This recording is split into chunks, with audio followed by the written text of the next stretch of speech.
क्या आप जानते हैं कि महाकुंभ केवल एक धार्मिक विरासत नहीं, बल्कि ये भारत की आध्यात्मिक, ऐतिहासिक और सांस्कृतिक विरासत का एक जीता जागता प्रमाण भी है। महाकुंभ को दुनिया का सबसे बड़ा मेला कहा जाता है, जहाँ करोड़ों लोग एक साथ गंगा, यमुना और अदृश्य सरस्वती की संगम में डुबकी लगाते हैं। लेकिन इसके पीछे छिपे रहस्य, प्राचीन मान्यताएं और वैज्ञानिक दृष्टिकोण आपको अचंभित कर देंगे। कैसे हुई थी समुद्र मंथन की शुरुआत? समुद्र मंथन हिंदू धर्म के पौराणिक ग्रंथों में वर्णित एक महत्वपूर्ण घटना है, जो देवताओं और असुरों के बीच अमृत प्राप्ति के लिए हुई। इस घटना का उल्लेख विष्णु पुराण, भागवत पुराण और महाभारत में भी मिलता है। एक बार दुर्वासा ऋषि ने इंद्रदेव से प्रसन्न होकर उन्हें एक माला भेंट की थी। इंद्रदेव ने उस माला का अपमान कर दिया और उसे अपने हाथी ऐरावत के गले में डाल दिया था। इस अपमान से दुर्वासा ऋषि क्रोधित हो गए और उन्होंने इंद्रदेव और अन्य देवताओं को शक्ति विहीन होने का शाप दे दिया था। इस शाप के प्रभाव से देवता कमजोर हो गए और असुरों ने स्वर्ग पर अधिकार कर लिया था। स्वर्ग पर अधिकार होने के बाद देवता विष्णु भगवान के पास गए। विष्णु भगवान ने उन्हें समुद्र मंथन का उपाय सुझाया, जिससे अमृत की प्राप्ति हो सकती थी और इसी अमृत को पीकर देवता अपनी खोई हुई शक्ति को पुनः प्राप्त कर सकते थे। समुद्र मंथन को करने के लिए देवताओं को असुरों की सहायता की जरूरत थी। देवताओं को अमृत निकालने के लिए असुरों से मदद मांगनी पड़ी। भगवान विष्णु ने देवताओं को सुझाव दिया कि वह असुरों के साथ समुद्र मंथन का प्रस्ताव रखें और उनसे वादा करें कि समुद्र मंथन से जो भी निकलेगा उसे बराबर बांट लिया जाएगा। असुर अमृत प्राप्त करने की लालसा से इस प्रस्ताव को तैयार हो जाते हैं। इस समुद्र मंथन को करने के लिए मद्रांचल पर्वत को मथनी के रूप में इस्तेमाल किया गया, वासुकीनाग को रस्सी के रूप में इस्तेमाल किया गया और भगवान विष्णु ने समुद्र मंथन की प्रक्रिया को संचालित किया था। जब मद्रांचल पर्वत समुद्र में डूबने लगा तो भगवान विष्णु ने कछुए का रूप धारण किया, यानी कि कश्यप अवतार धारण किया और पर्वत को अपनी पीठ पर रख लिया था। इसके बाद मद्रांचल पर्वत उस समुद्र में नहीं डूबा। इसके बाद शुरू होता है समुद्र मंथन की प्रक्रिया का आरंभ। देवताओं और असुरों दोनों ने वासुकीनाग को पकड़कर मंथन करना प्रारंभ कर दिया था। असुरों ने नाग के मुख वाले हिस्से को पकड़ा, जबकि देवताओं ने पूंछ वाला हिस्सा पकड़ लिया था। इस समुद्र मंथन से कई रत्न प्राप्त हुए थे, जिनमें से 14 प्रमुख हैं। पहला है हलाहल विष। सबसे पहले अत्यंत विषैला हलाहल विष निकला। भगवान शिव ने इसे अपने कंठ में धारण किया और नीलकंठ कहलाए थे। कामधेनु गाय इसे ऋषियों ने ग्रहण कर लिया था। उच्चैश्रवा घोड़ा इसे असुरों ने ले लिया था। ऐरावत हाथी इसे इंद्र ने लिया। कल्पवृक्ष इसे देवताओं ने ग्रहण किया था। लक्ष्मी देवी, समुद्र मंथन से लक्ष्मी माता प्रकट हुई, जिन्होंने भगवान विष्णु से विवाह किया और उन्हें वरमाला पहनाई।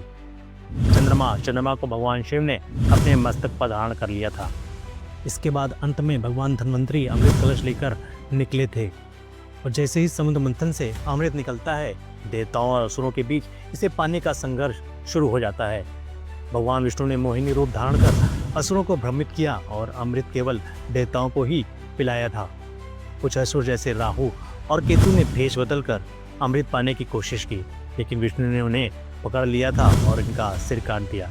इसके बाद भी वो जीवित रहे, क्योंकि उन्होंने उस समय तक अमृत का पान कर लिया था। इस संघर्ष में अमृत की कुछ बूंदें 4 स्थानों पर गिरी: हरिद्वार, प्रयागराज, नासिक और उज्जैन।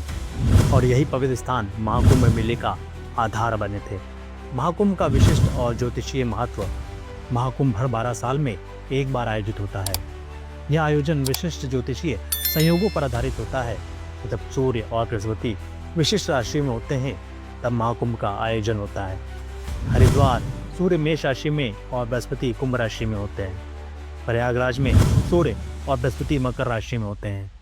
उज्जैन में बृहस्पति सिंह राशि में होते हैं। नासिक में सिंह राशि में सूर्य और बृहस्पति होते हैं।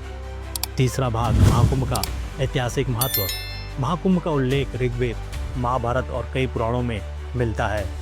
ऐतिहासिक रूप से भी इस आयोजन का प्राचीन काल से ही वर्णन मिलता है। सम्राट हर्षवर्धन के समय से प्रयागराज में महाकुंभ के आयोजन का विस्तृत वर्णन चीनी यात्री वेइनसांग ने किया।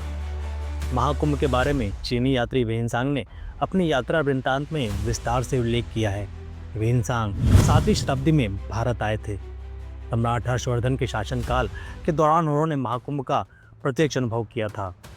वेहिनसांग ने प्रयागराज को पवित्र शहर के रूप में वर्णित किया और इसे भारत के सबसे महत्वपूर्ण तीर्थ स्थलों में से एक माना है, जहां लाखों तीर्थयात्री एकत्र होकर स्नान करते हैं। वेहिनसांग ने लिखा है कि सम्राट हर्षवर्धन हर 12 वर्षों में प्रयागराज में एक बड़ा धार्मिक आयोजन आयोजित करते थे। इस उत्सव में हर्षवर्धन अपनी निजी संपत्ति, सोना, रत्न और वस्त्र तक दान कर देते थे। उन्होंने हर्षवर्धन की प्रशंसा करते हुए उन्हें एक आदर्श राजा के रूप में माना है। वेहिनसांग ने उल्लेख किया है कि महाकुंभ के दौरान लाखों श्रद्धालु यहाँ एकत्र होते थे। उन्होंने इतने बड़े पैमाने पर आयोजित इस धार्मिक आयोजन को भारत की अद्भुत परंपरा का हिस्सा बताया है। उन्होंने लिखा है कि लोग गंगा में स्नान कर अपने पापों से मुक्ति पाने का प्रयास करते थे। तीर्थयात्री यहाँ यज्ञ, दान और अन्य धार्मिक अनुष्ठान करते थे। वेहिनसांग ने कहा है कि महाकुंभ न केवल धार्मिक आयोजन था, बल्कि यह भारतीय समाज की विविधता में एकता को बांधने का एक माध्यम भी था। उनके विवरण से महाकुंभ के ऐतिहासिक और धार्मिक महत्व को समझने में बहुत मदद मिलती है। आइए इस संगम के पानी के औषधीय गुणों के बारे में बात करते हैं। वैज्ञानिक शोध बताते हैं कि गंगा के पानी में एक प्रकार के वायरस, जिसे बैक्टीरियोफेज कहते हैं, पाया जाता है। ये बैक्टीरियोफेज हानिकारक बैक्टीरिया को नष्ट कर देते हैं, जिससे गंगा का पानी स्वाभाविक रूप से शुद्ध और स्वच्छ बना रहता है। यह गुण गंगा जल को लंबे समय तक खराब नहीं होने देता। गंगा के संगम पर पानी में खनिजों की मात्रा संतुलित होती है, जो शरीर को ऊर्जावान और ताजगी भरा महसूस कराती है। नदियों के जल का आयनिक प्रभाव। बहते पानी में नेगेटिव आयंस प्रचुर मात्रा में होते हैं। ये नेगेटिव आयंस शरीर के लिए लाभकारी माने जाते हैं। ये तनाव को कम करते हैं, मस्तिष्क को शांत करते हैं और शरीर को ऊर्जावान बनाते हैं। महाकुंभ में संगम के जल में स्नान करने से व्यक्ति को मानसिक और शारीरिक शांति का अनुभव होता है। सूर्य और ग्रहों का प्रभाव। महाकुंभ के समय ग्रहों की स्थिति विशेष होती है, जैसे बृहस्पति और सूर्य का विशेष संयोजन। इस समय पर पृथ्वी के चुंबकीय क्षेत्र और जल में एक सकारात्मक ऊर्जा उत्पन्न होती है। इस ऊर्जा का प्रभाव स्नान करने वालों को शारीरिक रूप से और मानसिक रूप से संतुलित करता है। ठंडे पानी का शरीर पर प्रभाव। संगम का पानी स्वाभाविक रूप से ठंडा होता है, जो रक्त संचार को बेहतर बनाता है। ठंडे पानी में स्नान करने से शरीर के इम्यून सिस्टम को मजबूती मिलती है। यह तनाव और थकान को भी कम करने में मदद करता है। मानसिक शांति और सामूहिक चेतना। महाकुंभ में करोड़ों लोग एकत्र होकर स्नान करते हैं, जिससे वहाँ सकारात्मक ऊर्जा का निर्माण होता है।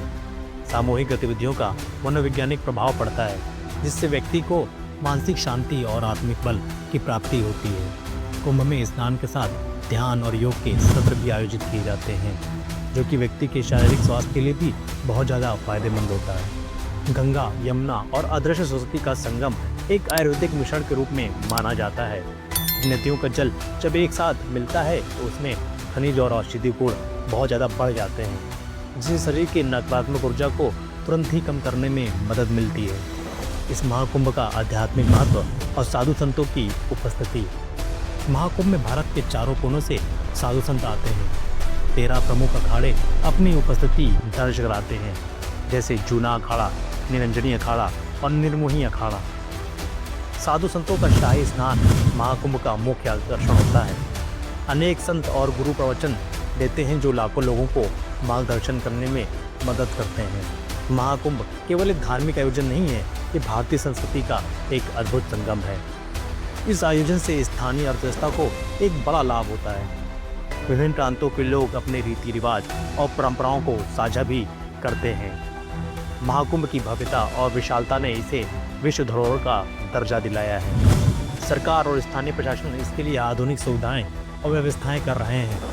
संगम और उसके आसपास के क्षेत्र को स्वच्छ बनाए रखने के लिए विभिन्न अभियान चलाए जा रहे हैं। आगंतुकों के लिए मोबाइल पर ऐप, लाइव ट्रैकिंग और डिजिटल नक्शों की व्यवस्था भी की गई है। इस महाकुंभ का आयोजन उत्तर प्रदेश की अर्थव्यवस्था के लिए एक महत्वपूर्ण अवसर है, जिससे स्थानीय व्यापार, रोजगार और राजस्व में उल्लेखनीय वृद्धि की उम्मीद है। महाकुंभ के दौरान लगभग 2 लाख करोड़ रुपए से लेकर 3 लाख करोड़ रुपए के बीच वित्तीय लेन देन होने की संभावना है, जो स्थानीय अर्थव्यवस्था को महत्वपूर्ण लाभ पहुंचाएगा। महाकुंभ से राज्य को करों, किराए और अन्य शुल्कों के माध्यम से लगभग 25,000 करोड़ रुपए का राजस्व की प्राप्ति हो सकती है। इस आयोजन से स्थायी और अस्थायी रोजगार की वृद्धि होगी। इस आयोजन से निर्माण, सुरक्षा, स्वास्थ्य सेवा और कार्यक्रम नियोजन जैसे क्षेत्रों में बड़े पैमाने पर रोजगार के अवसर उत्पन्न होंगे, जिससे बेरोजगारी में भी कमी आएगी। इस महाकुंभ से छोटे व्यवसायों को बहुत ज़्यादा बढ़ावा मिलेगा। वहाँ के स्थानीय दुकानदारों, खाद्य विक्रेताओं, स्मृति चिन्ह विक्रेताओं तथा नाव संचालकों और अन्य छोटे पैमाने के विक्रेताओं की कमाई में वृद्धि होगी, जिससे स्थानीय समुदायों को बहुत ज़्यादा आर्थिक लाभ होगा। इस आयोजन से यूपी पर्यटन को बहुत ज़्यादा लाभ मिलेगा, क्योंकि महाकुंभ के दौरान देश विदेश से करोड़ों तीर्थयात्री यहाँ पर आएंगे और इस महाकुंभ से यहाँ के स्थानीय उत्पादों की मांग में भी वृद्धि होगी। महाकुंभ 2025 न केवल धार्मिक और सांस्कृतिक महत्व का आयोजन है, बल्कि यह उत्तर प्रदेश की अर्थव्यवस्था के लिए भी एक बड़ा आर्थिक इंजन साबित होगा। इससे स्थानीय व्यापार, रोजगार और राजस्व में उल्लेखनीय वृद्धि की बात की जाती है, जो राज्य की आर्थिक प्रगति में बहुत ही महत्वपूर्ण भूमिका निभाएगी। अगर आपको हमारा यह वीडियो पसंद आया हो तो हमारे चैनल हिंदू एक्सप्रेस को लाइक करें और सब्सक्राइब करें, ताकि इसी तरह के भारत के सांस्कृतिक धरोहरों को हम आपके सामने ला सकें। जय श्री राम।